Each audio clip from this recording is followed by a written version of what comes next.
Welcome everybody to this new episode of Parlando di Arte Rupestre, talking about rock art.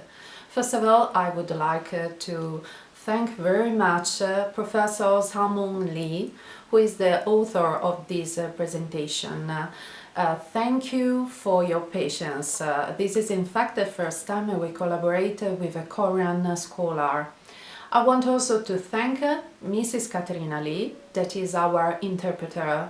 She helped us with the Italian subtitles, so this time you can choose between Italian and English subtitles. 감사합니다. Before beginning, I have also to explain that at the end of this presentation there is no questions and answer session because it has been recorded due to the different time zones between Italy and Korea.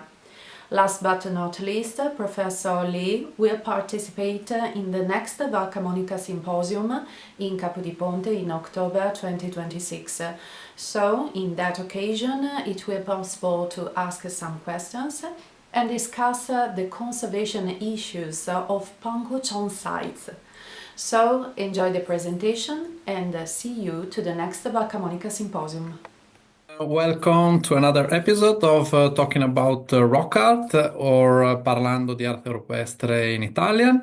Today we are very glad to have Professor Sangmok Lee that will present the Bangucheon petroglyphs, UNESCO World Heritage in Korea.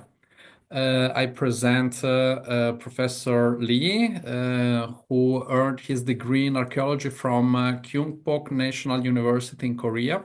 He subsequently obtained a postgraduate diploma in archaeology through a joint program between the University of Nice and the Laboratoire Départemental de Prétoire du Lazaret in France. He later completed his PhD at the Institute of Human Paleontology of the French National Museum of Natural History under the supervision of Professor Denis Vialou with a dissertation on the Bangude rock art of Korea. After returning to Korea in 2003, he worked until 2008 at the Kyungpook Research Institute of Cultural Heritage and served as an adjunct professor in the Department of Archaeology at the Kyungpook National University, where he taught courses in prehistory and rock art. From 2008 to 2017, as the founding director of the Ulsan Petroglyph Museum, he carried out the first nationwide survey of rock art sites in Korea and published the related reports. From 2019 to 2021, as director of the Ulsan Museum, he established a research group and prepared a nomination dossier for the inscription of the Bangude petroglyphs on the UNESCO World Heritage List. After stepping down from his position as director of the Ulsan Museum, he is currently working as an independent researcher, focusing on writing, lectures, and academic and public activities related to prehistoric rock art. So it's a with great pleasure that I give the scene to Professor Lee. And we welcome him, and we are very curious to learn more about the Korean rock art.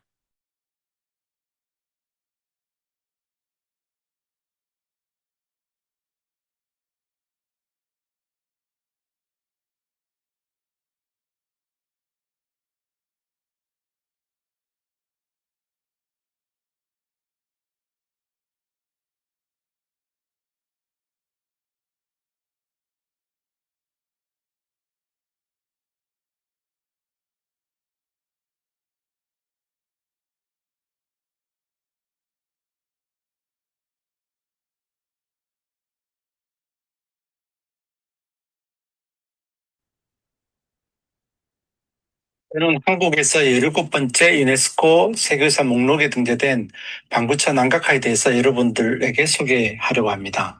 발표 내용은 크게 6부분입니다. 먼저 한국과 방구천 안각화가 위치한 지리적 환경, 그리고 방구천 안각화의 발견과 역사에 대해서 개략적으로 소개하겠습니다. 그리고 방구천 안각화를 구성하는 방구대 안각화와 천정리 각석에 대해서 살펴보고 마지막으로 발견 당시부터 댐에 수몰된 방구대 안각화의 보존에 대해서 말씀드리겠습니다. 시간이 주어진다면 여러분들의 질문에 대해서 답변 시간을 갖도록 하겠습니다. 한국은 유라시아 대륙의 동쪽 끝, 동아시아 대륙에서 남쪽으로 뻗은 한반도에 위치하고 있습니다. 삼면이 바다로 둘러싸여져 있고 서쪽은 중국과 마주한 황해, 동쪽은 일본 열도와의 사이에 동해가 있습니다. 그리고 남쪽에는 남해 바다가 있습니다. 이처럼 한국은 지리적으로 중국, 러시아, 일본과 인접해 있으며 대륙과 해양을 연결하는 길목에 위치하고 있습니다. 이러한 지리학적 환경은 대륙 문화와 해양 문화가 교차하는 지역으로 한국의 역사와 문화에 큰 영향을 끼쳤습니다. 방구천 안각화의 지리적 환경에 대해서 좀 더 상세하게 설명을 드리도록 하겠습니다. 울산 지역은 동쪽으로 동해와 접하고 있고 서쪽 내륙 지역은 해발 약 1000m에 이르는 산지로 둘러싸여져 있습니다. 방구천 안각화는 울산의 북서쪽, 동해에서 약 26km 떨어진 내륙 협곡에 있습니다. 내륙의 산악지형과 해안의 바닷길이 만나는 교차점에 위치하고 있습니다. 고환경 연구에 따르면 약 7,000년에서 6,000년 전 해수면이 가장 높았던 시기에 현재 울산 중심부는 거대한 내만이 형성되어 있었고 해안선이 방구대 안각화에서 약 5km까지 내륙으로 진출해 있었습니다. 이런 환경은 얕은 바다에서 새끼를 낳는 습성을 가진 고래와 방구대 안각화에 표현된 고래와의 밀접하게 관련되어 있는 것을 추정할 수 있는 부분입니다. 방구천 안각화는 현재 대곡천으로 불리는 하천의 옛 이름인 방구천 일대에 있는 두 안각화 유적을 말합니다. 방구천은 울산의 중심 하천인 태화강 상류에 위치하는 산지에 형성된 가압 공유 하천으로 이 계곡에서 가장 많이 알려진 방구대를 중심으로 상류에는 천전리 안각화 그리고 하류에는 방구대 안각화가 자리하고 있습니다. 방구천 안각화라는 명칭은 유네스코 세계유산 등재를 위해서 방구대 안각화와 천정리 안각화 두 유적을 묶어서 새롭게 만든 유적 명칭입니다. 방구대는 거북이가 엎드린 절벽이라는 의미로 15세기부터 시인들과 유학자들이 즐겨 찾는 지역의 명성지로 알려져 있습니다. 방구천은 방구대 계곡에 흐르는 하천의 이름으로 조선시도 지도에 기록되어 있습니다. 방구대 인근에 있는 조선시대 정자에는 방구대의 아름다운 풍광을 소재로 지은 약 400여 편의 시가 전해지고 있는데 조선시대의 유명한 화가 정선이 그린 방구대라는 그림도 있습니다. 이처럼 방구대는 조선시대 유학자들이 이상향처럼 그리고 있는 그런 지역입니다.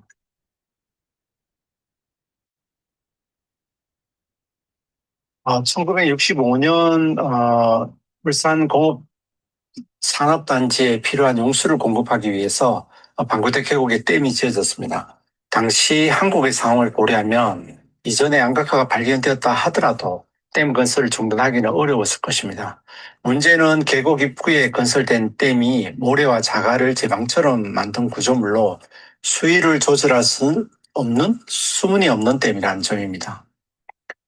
1970년 12월 동국대학교 박물관 불교유적 조사팀이 7세기 신라시대 승려 원효가 머물렀다고 전해지는 방구사라는 절의 흔적을 찾기 위해서 이 방구대 계곡을 찾았습니다. 그러나 1965년에 건설된 댐으로 계곡은 이미 수몰된 상태였고 이때 조사팀에게 마을 사람이 계곡 상류에 부서진 석탑이 있다는 이야기를 듣게 되고 그의 안내를 받아 계곡을 거슬러 올라가다가 하천가에 있는 바위에서 천정리 안각화를 발견하게 된 것입니다. 한국에서 최초로 학계에 알려진 선사시대 안각화입니다. 이듬해 1971년 12월 조사팀은 다시 방구대 계곡을 찾았습니다. 가뭄으로 댐 수위가 낮아진 것을 알았고 마을 주민에게 작은 보트를 빌려 수몰된 절벽을 하나하나씩 탐사하다가 하류에 있는 절벽에서 수면 위에 드러난 안각화를 발견하게 된 것입니다. 이때 천정리 안각화 유적 조사는 1971년 4월 10일에서 5월 2일까지 이루어졌습니다. 조사는 바위에 새겨지는 불상이나 피석을 조사하는 방법과 거의 동일하게 이루어졌는데 앞면에 가로, 세로로 줄을 설치하고 일정한 간격으로 줄을 설치하고 형상을 모논종이에 모사하는 그런 기법들이 사용되었고 먹과 한지를 이용해서 하는 습식 탁본 그리고 사진 촬영 등이 있었습니다.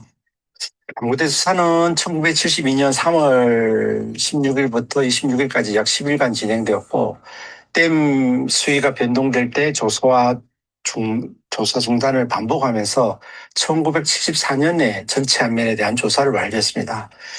이때 탁본이라는 방법들이 사용됐었는데 주로 전통적으로 금속학에서 활용된 조사 기법으로 2000년대까지 사용되었습니다. 그러나 바위에 먹이 묻은 손방망이로 두드리면서 바위에 먹이 스며들거나 미세한 타격으로 안면이 손상되는 부작용으로 인해서 현재 안각화 유적 조사에는 더 이상 사용되지 않고 있습니다. 방구천 안각화 유적을 발견하고 조사했던 동국대학교 박물관은 불교재단에 의해서 설립된 부설 박물관입니다. 그래서 당시 선사시대 유적이나 안각화에 대해서 연구를 집중할 만큼 여력이 없었고 보고서 발간에는 상당한 시간이 걸렸습니다. 이때 조사팀을 이끌었던 문명대 교수는 불교미술사 분야에서 권위 있는 학자로 알려져 있는데 그는 안각화의 가치를 간과하지 않았습니다. 그래서 그의 노력으로 틈틈이 도면을 제작하고 보고서를 작성해서 1984년 방구대 안각화의 첫 조사 보고서를 발간했습니다. 우측에 있는 보고서에 실린 안각화의 도면입니다. 현재 많은 형상들이 빠져 있긴 하지만 당시 안각화에 관심을 가졌던 연구자들에게 큰 도움이 되는 보고서라고 할 수 있습니다. 2008년 한국에서 유일한 안각화 전문 연구기관으로 안각화 박물관이 개관됐습니다. 저는 그때 초대 관장으로 임명되어 1908년에서 18년까지 박물관에서 근무를 했었습니다. 이 시기 한국 전역을 대상으로 안각화 유적 조사를 처음으로 실시했고 방구천 안각화를 세계유산으로 등재하기 위한 학술적 기반을 마련하였습니다. 2009년 안각화 박물관에서 유적 조사팀을 조직하였고 한국 전역을 대상으로 본격적인 조사를 시작했습니다. 전통적으로 해오던 탁본 조사를 이때 배제하고 프랑스 몽베그 유적이나 발카모니카 안각화에서 사용하는 것과 동일한 비늘을 활용한 채록 기법을 사용하였고 야간 조명을 이용한 사진 촬영이나 3D 디지털 스캔 같은 새로운 조사 기법을 적용했습니다. 실내에서는 현장에서 채록해온 비닐을 큰 종이에 붙여 대형 스캐너로 스캔을 하고 일러스트레이션 같은 프로그램을 통해서 컴퓨터로 도면을 제작했습니다.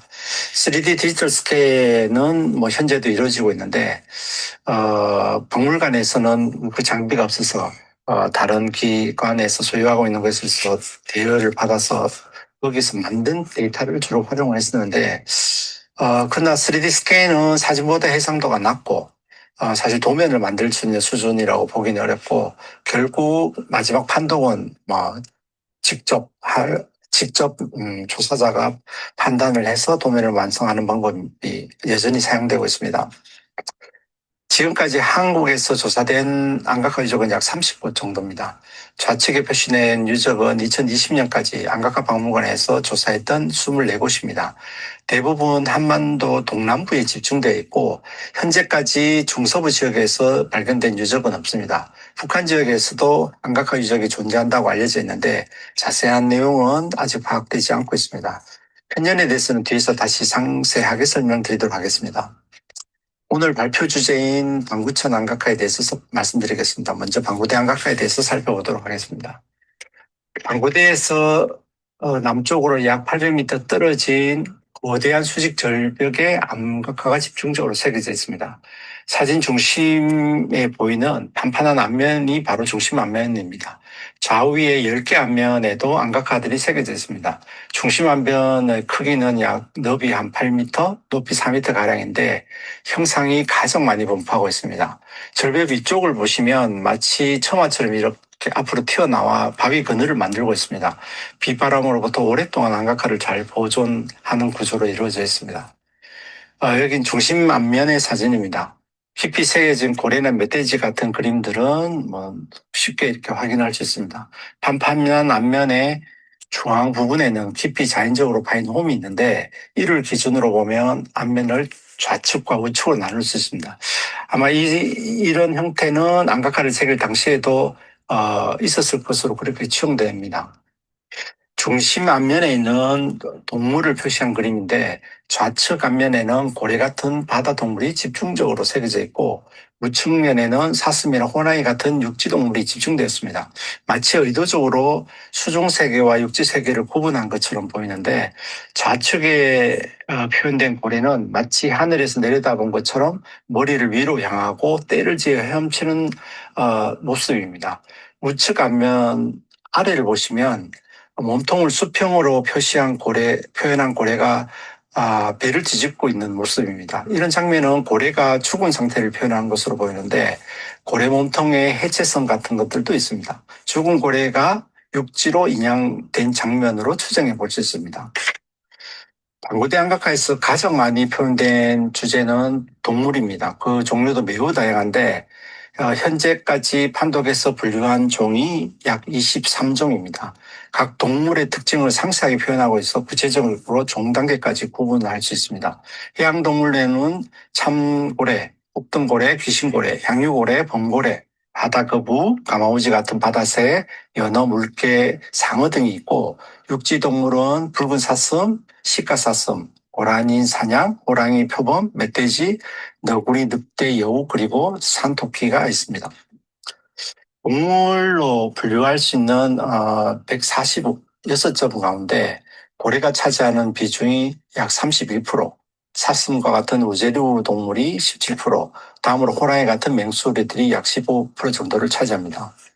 방구대 안각화에서 고래가 가장 중요한 상징적인 동물이라고 할 수 있습니다. 제작 기법과 표현 양식을 기준으로 크게 네 가지 스타일로 구분해 볼 수 있습니다. A 스타일은 얇게 쪼아 새긴 것으로 점쪽이라고 부를 수 있습니다. B 스타일은 쪼기 기법으로 형상 내부를 쪼아낸 것으로 모두 쪼기로 부를 수 있습니다. C 스타일은 쪼기와 갈기 기법의 형상으로 그림을 선의 형태로 표현한 그림입니다. D 스타일은 많지는 않지만 깊게 갈아새긴 것으로 다른 형상들 위에 가장 늦게 새겨진 그림입니다. 각 스타일의 중복 관계를 통해서 선후 관계를 파악할 수 있는데 사진과 도면은 중심 앞면 좌측에 그림이 많이 새겨져 있는 부분입니다. 이 지점을 보시면 고래 몸통 위에 그물이 새겨진 걸 보실 수 있습니다. 고래는 B 스타일이고 그물은 C 스타일입니다. B 지점은 점쪽이로 새긴 고래 우측에 B 스타일의 고래 가슴 지느러미가 더 새겨져 있습니다. 그리고 고래 꼬리 부분은 C 스타일의 호랑이 귀가 더 새겨졌습니다. 따라서 이를 종합해 보면 스타일 A 다음에 B, C, D 이렇게 시간적인 간격을 두고 새겨진 걸 보실 수 있습니다. D 스타일 같은 경우는 가장 크게 새겨진 것으로 숫자는 많지는 않습니다. 각 스타일별로 표시한 중심화면 도면입니다. 여기서 파란색으로 표시된 스타일 D를 보실 수 있는데 좌측면에는 고래와 우측면에는 멧돼지 새끼를 보실 수 있습니다. 다른 형상을 훼손하고 새겨져 있습니다. 각 스타일별 동물의 비율을 보면 상당히 흥미로운 부분을 보실 수 있는데 스타일 B와 스타일 D에서 가장 큰 변화를 보실 수 있습니다. 스타일 B에서는 고래가 가장 큰 비중을 차지하고 있고 반면 스타일 C는 고래 비중이 줄어들고 호랑이와 표범 같은 맹수류가 큰 부분을 차지하고 있습니다. 이는 동물 상징의 변화라고 할 수 있는데 고래와 같은 해양동물에서 육지동물, 특히 사냥하기 어려운 맹수류가 후대로 갈수록 높아진 걸로 추정해 볼 수 있습니다. 이에 대해서 여러 가지 해석이 가능하겠지만 저는 해양에서 육지동물로 비중이 변화한 것들은 한 세 가지 정도 가설로 설명드리면 다로문화 집단의 접촉으로 인한 강력한 상징의 필요성, 그리고 둘째, 실제 신석기 유적에서 호랑이 뼈가 출대된 게 보면 식용의 목적이라기보다는 이 모피에 대한 필요성으로 사냥이 된 것으로 추정됩니다. 호랑이나 표범의 모피는 일종의 위세품이나 교육품으로 사냥됐을 가능성이 있습니다. 신석기 시대 중기 이후에 조와 피 같은 식물들이 고각된 유적에서 나타나기 시작하는데 거주 공간도 해안이 아니라 내륙 강변에서 나타나게 하는 시기입니다. 그래서 고고학적 맥락에서 보면 이런 변화가 동물 상징의 변화와 연관된 것으로 추정해 볼 수 있습니다. 다음은 동삼동 신석 폐총의 동물 유체 변화와 이렇게 연결해 볼 수 있는 부분입니다. 이 그래프는 울산 인근에 있는 부산 동삼동 신석기 시대 배총에 포함된 동물의 유체 변화 양상입니다. 신석기 초기에는 고래뼈가 발견되고 있고 꾸준히 증가하다가 약 기원전 약 3,500년 경에 정점으로 고래뼈가 이후에 점차 감소하는 형태입니다. 반대로 물개나 사슴류는 오히려 증가하는 양상을 보입니다. 한반도 남부 신석기 시대 문화 양상이 이런 시기에는 주로 바닷가에 머물고 중기 이후에는 내륙으로 주거지를 이동하는 이런 양상들이 뚜렷하게 나타납니다. 이탈리아나 서유럽 신석기 시대는 농경문화가 정착되고 있지만 한국의 경우에 신석기 시대는 수렵 채집, 특히 해양 포유류 사냥, 조개와 도토리 채집, 연어 같은 회용성 물고기를 주요 식량으로 삼았고 곡물을 기르기 전 단계로 본격적인 농경 사회는 청동기 시대에 등장합니다. 방구대 안각화는 이런 동아시아 해안 지역의 문화적 양상들을 잘 보여주고 있다고 할 수 있습니다. 방구대 안각화의 세계적인 고래에 대해서 좀 더 상세히 보여드리겠습니다. 좌측 상단의 이 그림은 새끼를 등에 업고 있는 고래입니다. 그 옆의 장면은 몸에 작살이 박힌 고래로 몸통을 뒤틀고 있는 듯한 모습입니다. 그 옆에 있는 고래는 상당히 재미있는 장면인데 머리는 측면으로, 몸통은 하늘에 내려다본 듯이 표현하고 있습니다. 일종의 큐비즘이라고 할 수 있습니다. 맨 우측에 있는 세 마리 고래는 측면으로 표현하고 있는데 고래가 분기하는 장면을 표현한 것으로 보입니다. 그 아래 맨 좌측에는 머리를 아래로 향하고 배에 주름을 드러내고 있는 마치 고래가 물 밖으로 브리칭하는 것처럼 보이는 그림들이 있습니다. 아래 중앙에 있는 장면은 고래 좌우에 바다새가 표현되어 있는데 우측 바다새 부리에는 물고기가 표현되어 있습니다. 고래 주위에 몰려든 바다새를 표현한 장면처럼 보입니다. 맨 우측에 있는 고래는 배를 뒤집고 있는 고래 내부에 선이 구획선이 이렇게 표현되어 있습니다. 이건 잡은 고래를 해체하는 선처럼 보입니다. 좀 더 자세하게 사진으로 보여드리겠습니다. 이 장면은 고래가 분기하는 장면입니다. 이렇게 분기하는 고래들은 모두 측면으로 표현하고 있습니다. 이 사진은 머리를 아래로 향하는 고래가 브리칭하는 장면입니다. 그리고 새끼를 업은 고래입니다. 고래는 포유류이기 때문에 출생한 고래는 어미고래의 젖을 먹고 주기적으로 수면 위로 올라 호흡을 해야 합니다. 그래서 실제 어미고래가 새끼 고래를 등에 업는 장면들이 있습니다. 볼 수 있습니다. 이 그림은 고래와 바다새인데 고래 주위에 몰려든 바다새를 표현하고 있습니다. 우측에 있는 새는 부리에 물고기를 먹고 있는데 자세히 보면은 물고기의 머리와 눈이 이렇게 표현되어 있습니다. 고래를 사냥하는 장면도 여럿이 있는데 배와 작살, 부호가 있는 그림. 우측의 두 그림에서는 배와 부호, 고래가 표현되어 있습니다. 아래의 고래는 배를 뒤집고 있는 장면인데 몸통의 해체선을 표현한 듯이 보이는 고래가 있고 우측에는 그물로 고래를 포획하는 장면도 있습니다. 형태는 다르지만 고래 사냥 장면에서는 항상 북으로 보이는 형상이 있는데 북아메리카 인디언 부족이나 알래스카 이누이족께서 물개 가죽을 북으로 사용한다는 것을 보면 방구대 안각화를 새긴 고래 사냥꾼들도 이와 유사한 방식으로 고래를 사냥했을 걸로 추정해 볼 수 있습니다. 이 그림은 몸통에 구획선이 표현된 고래입니다. 고래는 배를 뒤집고 있기 때문에 이미 죽은 것으로 볼 수 있고 고래처럼 큰 동물을 사냥하기 위해서는 많은 사람들이 사실 필요하고, 잡은 고래를, 잡은 사냥감을 분배하는 것은 상당히 당시 사회에서는 중요했을 것입니다. 방구대 안각하의 고래 해체하는 장면은 이누이족이나 북아메리카 마카부족의 해체선과 매우 유사합니다. 방구대 안각하에 표현된 고래 사냥 장면을 좀 더 설명해 드리겠습니다. 단계별로 크게 세 단계로 나눠볼 수 있는데, 사냥하는 장면, 관찰하는 장면, 사냥하는 장면, 인양과 해체, 이렇게 세 단계로 구분해 보았습니다. 고래가 분개하는 장면, 고래 주위에 모여든 새, 고래가 수면 위로 부리칭하는 모습은 멀리서도 고래를 탐지할 수 있는 장면입니다. 그리고 마치 고래의 출매를 알리는 피리 같은 악기를 부는 장면도 있는데, 이를 고래를 관찰하고 탐지하는 단계로 이렇게 분류할 수 있습니다. 그리고 앞에서 이미 설명한 것처럼 배와 작살, 부구 또는 그물로 고래를 잡는 사냥 장면입니다. 마지막에 있는 이 장면은 고래를 육지로 인양하는 것처럼 보이는 장면과 육지에서 고래를 해체하는 것 같은 장면입니다. 이처럼 매우 구체적이고 매우 구체적인 고래 사냥 장면을 표현한 것은 방구대 안각화가 선사 시대에 새겨진 고래 사냥 안각화로서 매우 큰 의미를 갖고 있습니다.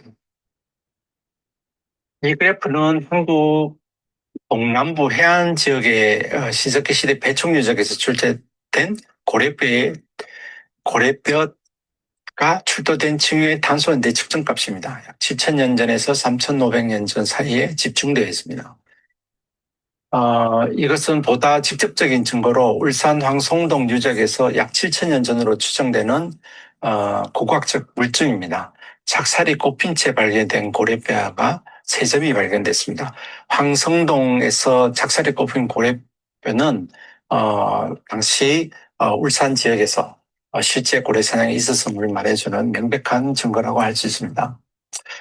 창녕 비복리 유적에서 출대된 배는 역시 약 7,000년 전으로 이는 선사시대의 배를 타고 고래를 사냥했던 또 하나의 증거가 됩니다.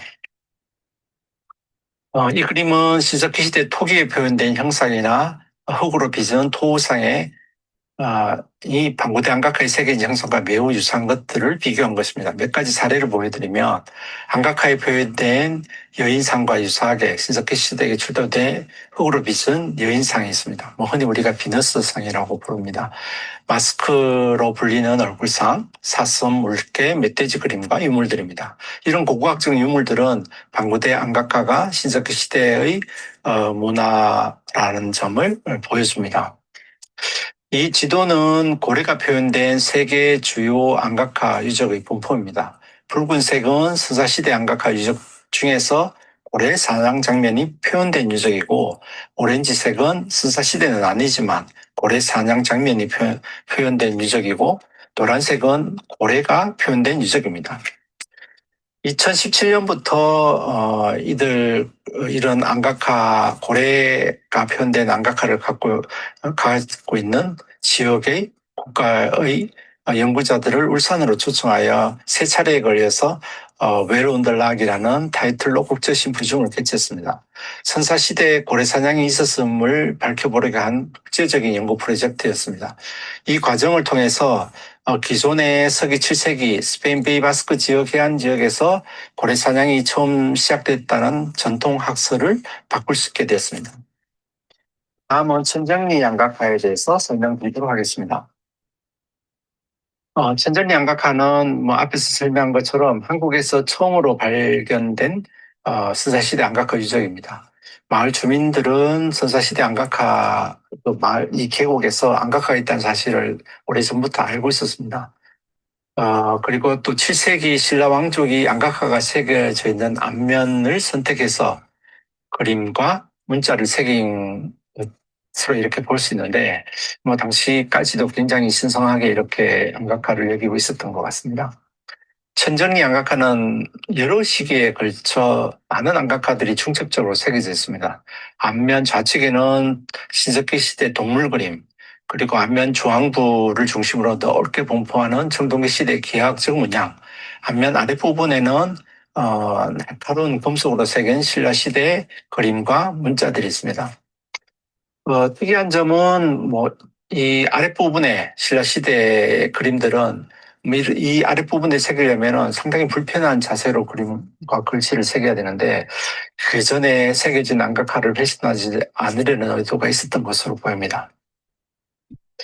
앞면 왼쪽에 집중적으로 표현된 형상은 신석기 시대 그림으로 수컷과 암컷으로 짝을 이룬 사슴 같은 육지동물, 고래와 같은 수중동물들, 그 다음에 사람 얼굴, 맹수류 등의 몸을 가진 반인 반수, 사냥 장면 등이 있습니다. 표현물의 주제는 방구대 안각화와 유사합니다. 그 다음 단계의 그림은 깊게 새긴 추상적인 문양들이 앞면 중앙부에 넓게 분포하고 있습니다. 가장 선명해 보이는 그림들인데 동심원, 마름모, 지그재그 같은 기하학적인 도형 그림들이 있습니다. 이런 그림들은 한국 청동기 시대 유물인 청동 거울 뒷면이나 청동 검 손잡이 같은 유물에 표현된 문양들과 유사하고 입석이나 고인돌 내 새겨진 안각화와 모티브상 거의 일치하고 있습니다. 그리고 마지막 단계에 해당되는 앞면 아랫부분에 날카로운 금속으로 새긴 가능성각 그림은 말을 타고 사람들이 행렬을 이루는 모습들, 넓은 통바지를 입은 사람들을 보면 전형적인 신라시대 사람들의 복장입니다. 그리고 용은 조금씩 형태가 다르긴 하지만 신라시대 유물과 비교하면 비교적 정확한 시기를 추정할 수 있습니다. 역사학자들이 큰 관심을 두고 있는 7세기 문자 기록도 있는데 발표 시간상 그 내용은 여기서 생략하도록 하겠습니다. 지금까지 설명한 방구대 안각화와 천정리 각석을 묶어서 고고학적 편년에 대해서 설명드리도록 하겠습니다. 연구자들마다 견해는 다르지만 한국의 신석기 시대는 약 8,000년 전에서 3,500년까지입니다. 수토기의 출현을 기준으로 한국 연구자들은 1만 년 전, 신석기 시대를 1만 년 전으로 보기도 합니다. 이탈리아와 서유럽의 신석기 문화는 농경 문화를 말하고 있지만 한국의 신석기 문화는 수렵과 채집, 해양어로가 굉장히 중요한 생업이었습니다. 본격적인 농경 사회는 청동기 시대에 시작되었고 한국에서 입석이나 돌멩이 같은 메갈리즘은 청동기 시대에 나타나는 문화 현상입니다. 고래를 중심으로 보면은 방구대 안각화에서 가장 먼저 새겨진 벽면에서도 배와 부구 고래가 함께 그려진 고래 사냥 장면이 있습니다. 흥미로운 점은 표현 양식은 다르지만 천정리 안각화에도 고래와 사슴 같은 동물 그림이 표현되어 있습니다. 사실적인 묘사 기법은 방구대 안각화보다는 다소 태화한 것처럼 보입니다. 청동기 시대의 형상들은 추상적이고 기하학적인 주제가 중심이 되고 동물의 경우 세부적인 묘사가 생략되고 마치 기호처럼 상징화한 듯이 보입니다.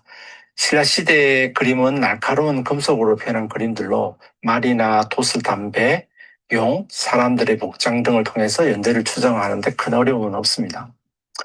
한국의 청동기 시대 돌멘이나 입석에서 단검이 많이 표현됐습니다. 청동기 시대 단검과 또 단검 손잡이를 표현하는 안각화 양식을 보면 이를 통해서 연대표를 만들어 볼 수 있습니다. 제가 몽베그 유적을 조사하면서 발카모니카 안각화에 흥미를 가졌던 것은 발카모니카 암과 같은 알프스 암각화 주변 잎석에서 단검이 표현되고 있었기 때문입니다. 물론 이탈리아나 한국은 상당한 거리가 있기 때문에 직접적인 연관성을 찾을 수는 있다고 생각하지는 않습니다. 다만 수렵 채집 사회에서 농경 사회 내 전환이란 사회적 맥락에서 보면은 어떤 연관성이 있을 것으로 그렇게 추정해 보았습니다. 한국 청동기 시대의 유물과 안각화를 비교한 것입니다. 단검 손잡이의 문양, 동심원, 그다음에 큐풀, 번개, 물결 모양 등이 대표적이고 안각화 유물에서 주로 표현된 문양들입니다. 천정리 안각화 두 번째 단계에 해당되는 청동기 시대 그림으로 추정해본 근거입니다. 이상 방구대 안각화와 천정리 안각화에 대해서 설명을 드렸고 앞에서 말씀드린 것처럼 방구대 안각화의 보존과 관련된 부분들을 설명해 드리도록 하겠습니다. 현재 방구대 안각화는 지금도 올 7월에 큰 비가 내려서 세계유산이 등재된 지 일주일 만에 물에 잠기는 일이 있었습니다. 이런 보존 방안에 대한 논의는 2003년 울산시가 방구대 안각화 보존 방안을 처음으로 모색하기 시작했습니다. 이때 제시된 방안이 안각화가 새겨진 절벽 앞에 물이 들어오지 않는 자수벽을 설치하는 방법, 그다음에 하천의 물길을 변경하는 방법, 댐의 수위를 낮추는 방법이 제시가 되었습니다. 이 방안들은 문화유산청에 공식적으로 제출되었습니다. 울산시는 시민들이 사용하는 수자원에 손실이 없는 방법으로 자수벽 같은 방안을 주장을 했었고, 문화유산청은 완전한 유적의 보존을 위해서 댐 수위를 낮추는 방안을 선택했습니다. 울산시가 대체 수자원이 제공되지 않으면 댐 수위를 낮출 수 없다는 반대 입장을 고수하면서 약 10년 동안 보존 방안을 둘러싸고 논쟁이 있었습니다. 이 결론은 현재도 약간의 그런 논쟁의 여지는 남겨두고 있는 상태입니다.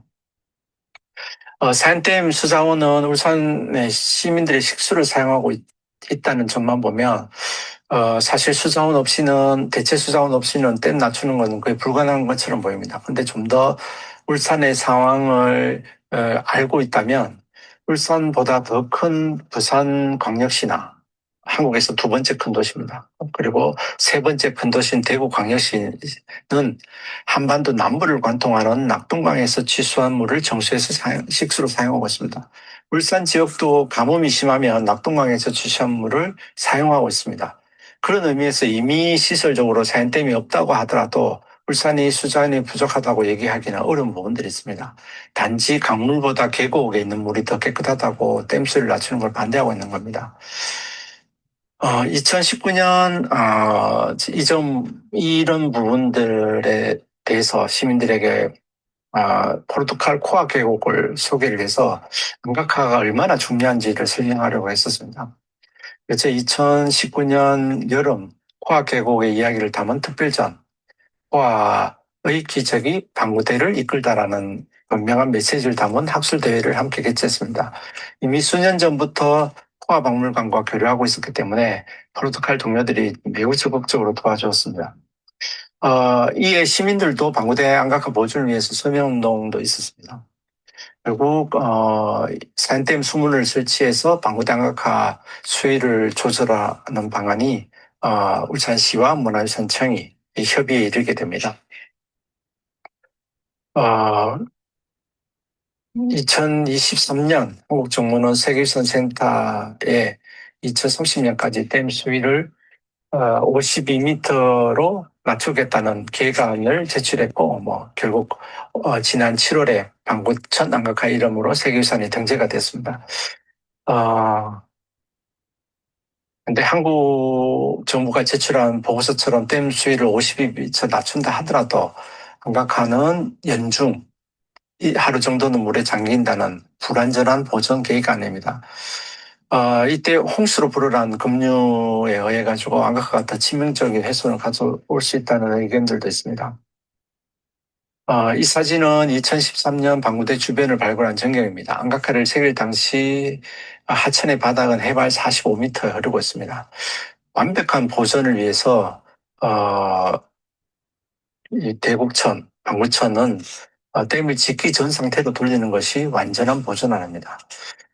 그래서 이 점은 이제 방구천 안각화가 한국뿐만 아니라 인류의 유산이기 때문에 이 보존에 대해서는 국제적인 협력을 통해서 완벽한 보존을 향해야 되는 그런 시점에 이르렀다고 볼 수 있습니다.